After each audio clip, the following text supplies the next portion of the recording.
સ્થાનિક સ્વરાજની ચૂંટણીને લઈને મહત્વના સમાચાર મળી રહ્યા છે। આજે સાંજે જાહેર થઈ શકે છે સ્થાનિક સ્વરાજની ચૂંટણીની તારીખો। આજે સાંજે 5 વાગે રાજ્ય ચૂંટણી આયોગ દ્વારા પત્રકાર પરિષદ યોજવામાં આવશે અને સંભવિત રીતે એપ્રિલ મહિનાના અંત સુધીમાં મતદાન યોજાઈ શકે છે। 15 મહાનગરપાલિકા 83 નગરપાલિકાની ચૂંટણી યોજાવાની છે। 262 તાલુકા પંચાયત અને 34 જિલ્લા પંચાયતોની પણ ચૂંટણી યોજાશે। ખાસ કરીને 10,000 કરતા પણ વધુ બેઠકો પર સ્થાનિક સ્વરાજનો જંગ જામવાનો છે। વધુ વિગતો સાથે સંવાદદાતા નિકુંજ જાની જોડાઈ ગયા છે। નિકુંજ, આજે સાંજે જાહેર થઈ શકે છે કે હવે સ્થાનિક સ્વરાજની ચૂંટણી માટે મતદાન ક્યારે થવાનું છે? શું અપડેટ મળી રહી છે ત્યાંથી? સાંજે 5 વાગે રાજ્ય ચૂંટણી પંચ દ્વારા પ્રેસ કોન્ફરન્સ બોલવામાં આવી છે। જે પ્રેસ કોન્ફરન્સની અંદર રાજ્યની અંદર યોજાનારી સ્થાનિક સ્વરાજની ચૂંટણીઓ માટેનો કાર્યક્રમ શેડ્યુલ જાહેર કરવામાં આવશે। આજે જ રાજ્યની અંદર સ્થાનિક સ્વરાજની ચૂંટણીઓ રાજ્ય ચૂંટણી પંચ દ્વારા જાહેર કરવામાં આવશે। નગરપાલિકા, મહાનગરપાલિકા, તાલુકા પંચાયત અને જિલ્લા પંચાયત એમ 3 અલગ અલગ જે સંસ્થાઓ રાજ્યની અંદર આવેલી છે તેની આ ચૂંટણીઓ યોજાશે અને માનવામાં આવી રહ્યું છે કે એપ્રિલ મહિનાના અંત સુધીમાં રાજ્યની અંદર આ ચૂંટણી માટેનું મતદાન થશે। મે મહિનાના શરૂઆતી ભાગની અંદર મતગણતરી અને પરિણામ જાહેર કરવામાં આવશે। સમગ્ર શેડ્યુલ આજે રાજ્ય ચૂંટણી પંચ દ્વારા જાહેર કરાશે। માનવામાં આવી રહ્યું છે કે 1 અથવા 2 તબક્કાની અંદર આ સ્થાનિક સ્વરાજની ચૂંટણી રાજ્યની અંદર યોજાશે। વધુ શક્યતા 1 તબક્કામાં જ સમગ્ર ચૂંટણી પૂર્ણ કરવામાં આવે તે પ્રકારની શક્યતા જોવાઈ રહી છે, પરંતુ સમગ્ર શેડ્યુલ સાંજે 5 વાગે રાજ્ય ચૂંટણી પંચ દ્વારા જાહેર કરવામાં આવશે। 5 કલાકે ચૂંટણી પંચની એક મહત્વની પ્રેસ કોન્ફરન્સ યોજાશે। રાજ્ય ચૂંટણી પંચના કમિશનર એમ મુરલીકૃષ્ણન આ પ્રેસ કોન્ફરન્સને સંબોધશે અને રાજ્યની અંદર સ્થાનિક સ્વરાજની ચૂંટણીઓનો શેડ્યુલ કાર્યક્રમ જાહેર કરશે। જી નિકુંજ, આભાર આપનો। એટલે સાંજે 5 વાગે પ્રેસ કોન્ફરન્સ કરવામાં આવશે। જો કે આજ મુદ્દે વધુ વિગતો સાથે સહયોગી વિજય દેસાઈ જોડાઈ ગયા છે। વિજય, સ્થાનિક સ્વરાજની ચૂંટણીનું રણશીંગુ તો ફૂંકાઈ ચૂક્યું છે, હવે આજે જાહેરાત થવાની છે કે મતદાન ક્યારે થવાનું છે?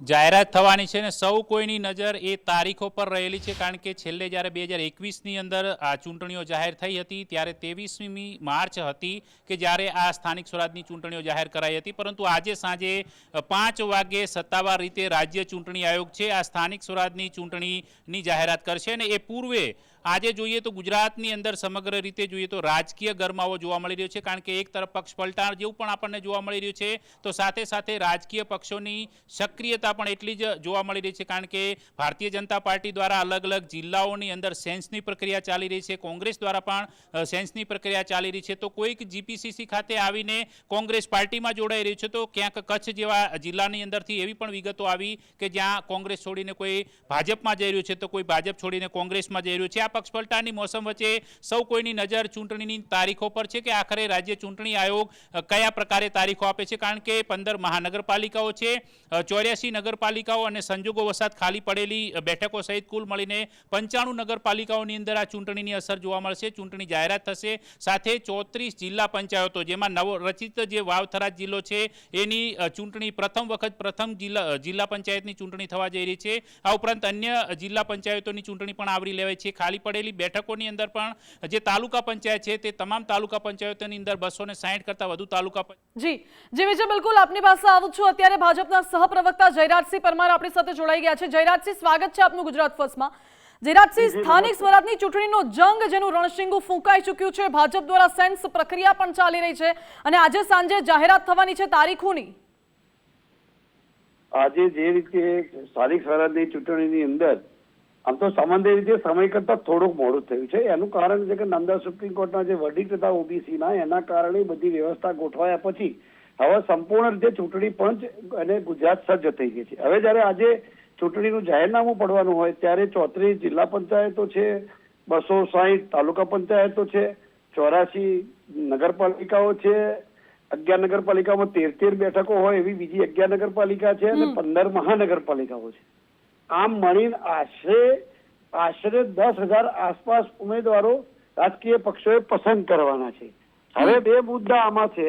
એક તો જે રીતે ચૂંટણીના રણ મેદાનમાં જવાનું છે, જનતાની અદાલતમાં જવાનું છે, એની ભારતીય જનતા પાર્ટીની વાત કરું તો ભારતીય જનતા પાર્ટીની સંપૂર્ણ તૈયારીઓ થઈ ગઈ છે.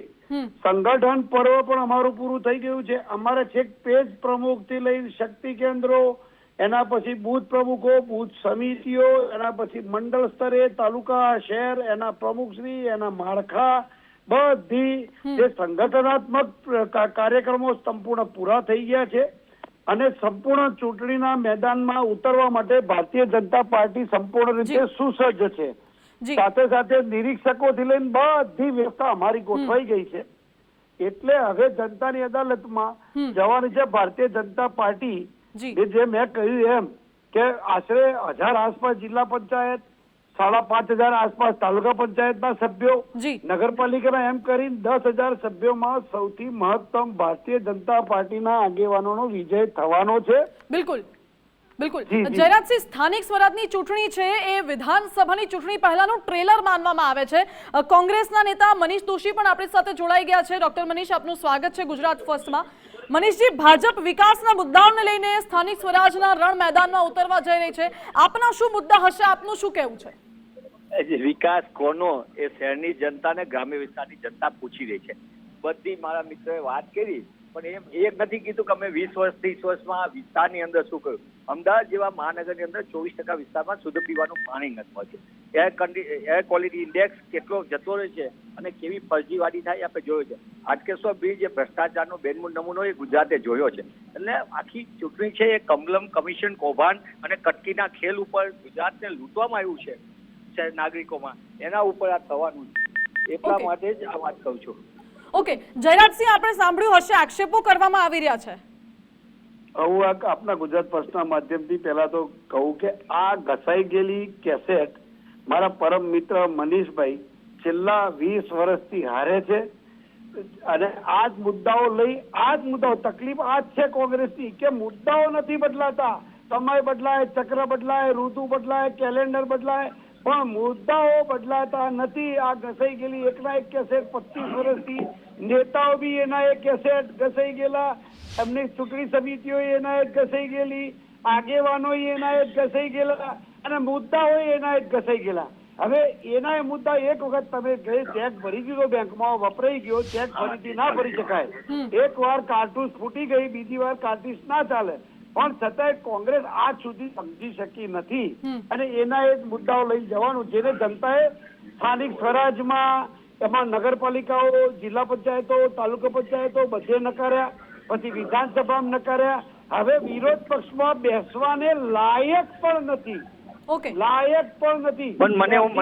મહાનગરપાલિકાઓ, તેમની 4 મહાનગરપાલિકાઓ, 10 કુલ સીટ મળાવો તો એ વિપક્ષમાં 10% જોઈએ એટલી બેઠકો પણ એમની પાસે નથી. છતાંય હજુ AQI ની વાતો કરે છે અને હજુ એમાં મનીષભાઈ અને મારા બધા મિત્રો, વ્યક્તિગત મારા કોઈ નહીં, મારા ખાસ મિત્ર છે, મારો ભાઈ છે, પણ મુદ્દાની વાત આવે ત્યાં મુદ્દા હવે બદલો. જનતા અત્યારે 21મી સદીની અંદર અત્યારે કટ થ્રોટ કોમ્પિટિશન છે, ડાર્વિનનો નિયમ લાગુ પડે અને સમયની સાથે તાલ મિલાવવાનો. કોંગ્રેસ હજુ 135 જુદી કેસેટ વગાડે છે. એ સમય હતો ત્યારે. એટલે તમે સુસંગત શું છે અત્યારે, એમને તકલીફ શું છે કોંગ્રેસની કે એને પીળા ચશ્મા પહેરેલા છે અને એને પીળીઓ થયેલો છે, એટલે એને આના આ સિવાય કશું દેખાતું નથી. પણ જો એક વાત કહું, હમણાં એ એમની નેતાગીરી બદલવા માંગતા નથી, એ EVM બદલવાની વાત કરે, એ મુદ્દા બદલવાના વાત નથી, એના એ જ વગાડે છે. એટલે સરવાળે થાય છે શું કે જનતા આ લોકોથી એટલી બધી ત્રાસી ગઈ છે કે સત્તા તો બાજુ રહી, લાયક પણ નથી ગણવા તૈયાર. મનીષભાઈ, હવે કઈક જવાબ આપો. હા મનીષભાઈ, આમાં છે ને મૂળભૂત વાત એમની એવી છે કે આખી ઘટનામાં એમને એમ ન કીધું કે પ્રજાએ આપેલી ચુકાદા ઉપર અમે શું કામ કર્યું એની એક પણ વિગત મિત્ર આગળ નથી. એ દર્શાવે છે કે ગુજરાતમાં ભાજપથી પ્રજા પણ કંટાળી ગઈ છે ને લોકો પણ પરેશાન છે. મનીષભાઈ, જયરાજસિંહ એવું કહ્યું કે કોંગ્રેસ પાસે કોઈ મુદ્દાઓ નથી. મારી એ જ વાત છે કે એક મુદ્દો જનતાએ નકાર્યો છે.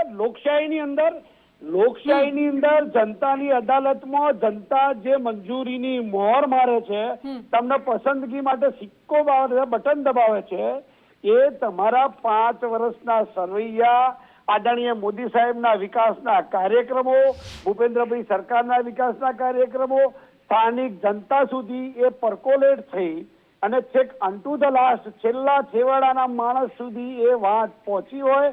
કારણ કે આ કોઈ હવાઈ ચૂંટણીઓ નથી, તાલુકા પંચાયતની એટલે સાવ સામાન્ય રીતે એક નાનકડા ગામમાં બે બૂથોની વચ્ચે થતી ચૂંટણી છે.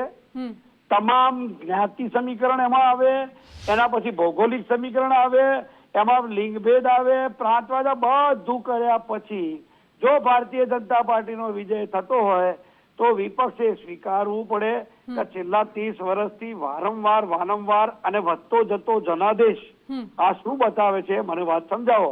અને પછી જો એમને જ્યારે તમે વહીવટમાં બેઠા હોય તો તમે 100 કરેલા કામો તમે 99 કામ ન ગણો અને એકના એક કામ પકડી રાખો તો જનતા તો આંખોથી દેખાય છે. એ થર્ડ આઈ તરીકે, થર્ડ એજન્સી તરીકે જોવે છે કે વિપક્ષની વાત શું છે, સત્તાની વાત શું છે, સરકારની વાત શું છે, ત્રાજવે તોલે છે અને પછી 5 વર્ષે નક્કી કરી અને જનતાની અદાલતમાં જાય છે. પણ આમને તો ક્યાં જવાબદારી પૂર્વક વર્તવાનું છે ભાઈ? આમને તો હમણાં ઈવીએમ પર ઠીકરા ફોડી દેવાના છે. ચૂંટણી હાર છે એટલે ઈવીએમ પર ઠીકરો ફોડશે, પછી ક્યાંક મતદાર યાદી ઉપર ફોડશે, એના પરિવારી પાછું ક્યાંક ચૂંટણીની ગડબડ ઉપર ફોડશે, કંટાળ છે તો ચૂંટણી પંચ ઉપર ફોડશે. પણ સરવાળે આગળી પોતાની પાકી છે એ દેખાતી નથી, આંખમાં પીળીઓ છે, ચહેરા ઉપર ધૂળ છે અને અરીસો સાફ કરો છો, એવી સ્થિતિ છે. ઓકે જયરાજસિંહ, આપનો આભાર અમારી સાથે જોડાવા માટે. મનીષજી, આપનો પણ આભાર. એટલે ખાસ કરીને અત્યારે સ્થાનિક સ્વરાજનું રણશીંગું તો ફૂંકાઈ ચૂક્યું છે.